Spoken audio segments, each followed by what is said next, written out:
So we're good? Wonderful. So good morning, everyone. Welcome back to live transmission from the Anatomy Lab.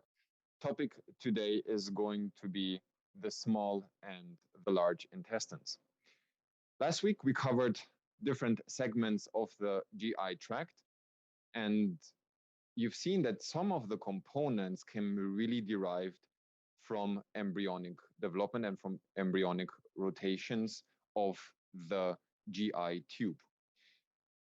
When you look at certain pictures of the intestines, you will realize that there is a frame formed by the colon that resembles really like a picture frame covering the entire small intestines. So the small intestine would be kind of the content of the picture, and the frame around would be the colon. The question is, from a simple tube, which is the gut tube in the developing embryo, how did we reach that we have this frame in the newborn and in the adult? The reason is embryonic rotation.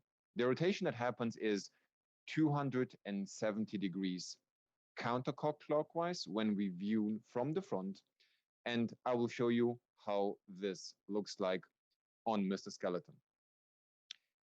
This string that you can appreciate here, this string in Mr. Skeleton is attached to the pubic symphysis here and here and to the xiphoid process. Kind of, I think you can imagine that this would be the primitive gut tube. If the camera could zoom out a little bit so we can capture everything. So this is the primitive gut tube. What happens is that there will be a very fixed rotation, which is here, this component.